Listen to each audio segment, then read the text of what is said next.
Manchester United have gone ahead to add another win to the already 18 wins that they've had this season, and that takes our tally of wins to 19 after beating Aston Villa by 1 goal to nil, scored by Bruno Fernandes in the 39th minute. Then we are having 6 draws, 7 losses, and we've gone ahead to score 49 goals with 39 goals conceded, with 10 goals as goal difference, and having 63 points. That is Manchester United placed 4th onto the Premier League table. And obviously, it's really one of those seasons that you would love to see us qualify for the Champions League. Erik ten Hag, after the game of Aston Villa, has confirmed to us that this is in our hands. The top 4 race is in our hands. If at all we win the games we're supposed to win, we are going to complete into the top 4, into the 4 positions of the league. So smash the like button, comment and share.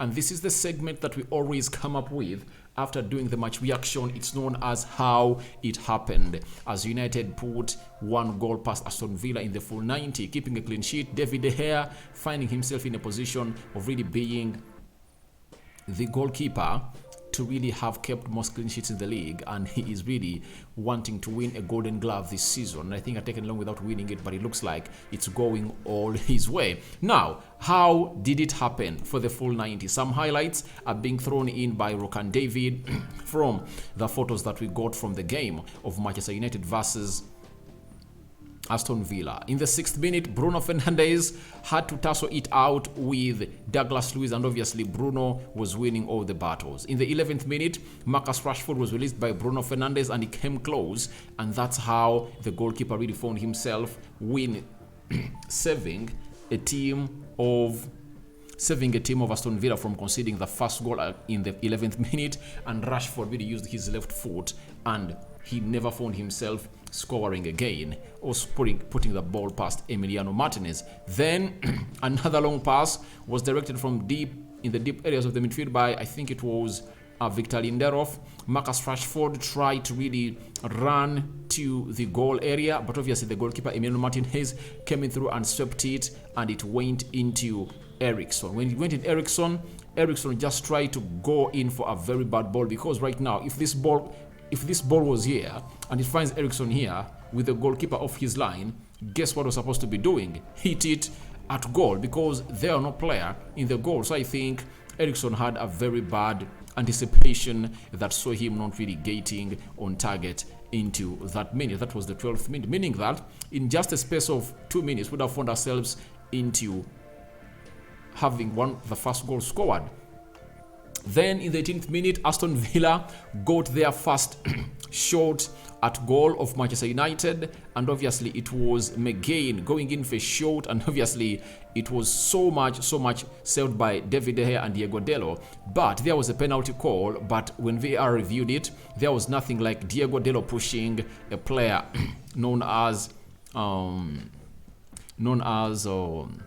Ole Watkins, who is really in epic form. Ole Watkins is in epic form and is scoring goals left, right, and center. That is Ole Watkins into this fixture, and he was one of those players that we thought that would go ahead and really cause havoc to that backline of Manchester United. But it looks like it never went on as planned by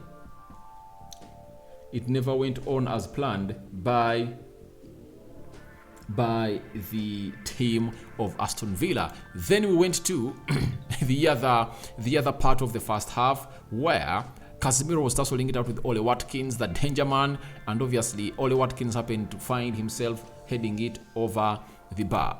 Then Jadon Sancho, around the 25th minute, he was brought down by Douglas Luiz, and there was a call for penalty. VAR said no. That penalty shout out is really out of this world, so we cannot give it to this player known as Jadon Sancho, and obviously that was the first penalty call that United had in the entire game of football, and obviously it never went our way, and Sancho went down crying. Then later in the first half, before Bruno scored the first goal, it found Sabitzer in a very good shooting position, released by Bruno Fernandes again. I think it was Marcus Rashford, and hit the ball and it went over the bar. But I saw Sabitzer raising his hands in complaint to the referee for not giving him a corner kick, yet Emiliano Martinez had really put tips of his fingers onto that ball to force it over the bar. But Sabitzer really had a very good goal. Then they came close. That is the McGuinn. They beat our high line.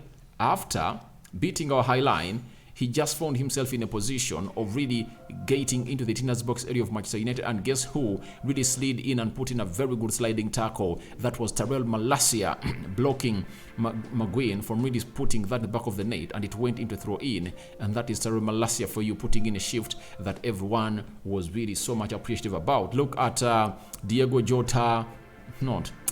Dallo and Eriksson, they're all looking on, and Tyrell Malacia had to do the needful to really give United the best that they deserve into this fixture.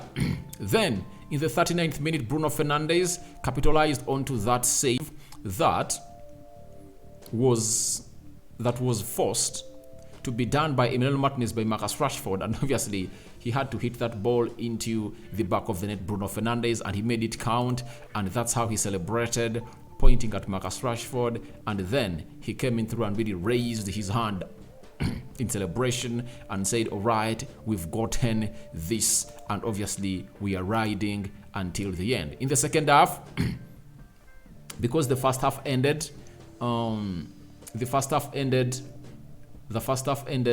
1-0 in favor of Manchester United. There came in through Lindelof, obviously trying to go at goal, but it was really a wide shot because Jacob Ramsey just narrowed the space of Lindelof to really put himself in a position of really scoring and finding himself on the score sheet. Then Marcus Rashford came close on the night again the second half, but he couldn't really bury that ball in the back of the net, and Emiliano Martinez just got that baby shot from Marcus Rashford. This was another penalty shoutout. Around the 73rd minute of the game, Marcus Rashford was brought down in the box of Aston Villa, and VAR couldn't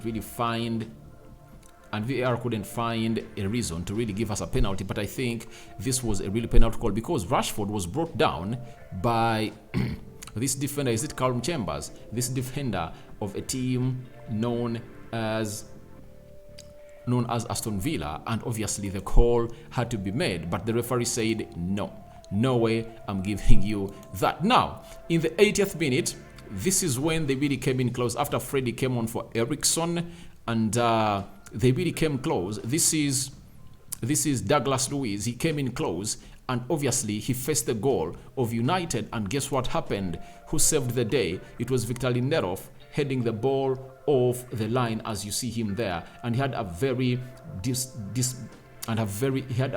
display as far as this team of United was concerned, and he gave United lots of reasons to put themselves in a position of really winning this beautiful game of football, and that is how Victor Lindelof saved us on the dead. Look at where Douglas Luiz was. Look at where Douglas Luiz was.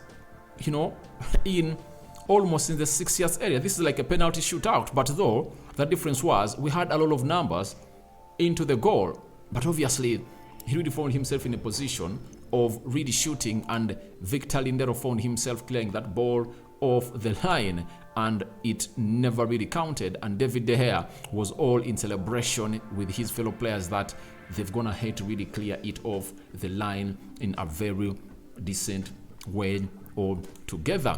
Then after Fred and Anthony were brought on in the 82nd minute, Harry Maguire was brought on, and he played some minutes for Manchester United. Then Anton Martial also came on through and really played a very huge job on the day for a team known as Manchester United. So that's how everything went down at Old Trafford as United beat Aston Villa by 1-0, and obviously things went on as planned by Erik ten Hag. And obviously, to me, the most important bit of it, as I told you in the match reaction, that it's the clean sheet for me, and how Casemiro really found himself playing in for the club of Manchester United. That really excited me a lot, and I think we want him to be playing at that level, and I think it shows you that when a player spends some good games without playing competitively, he really gets rusty. But the good thing is that Casemiro is getting from bland to sharp.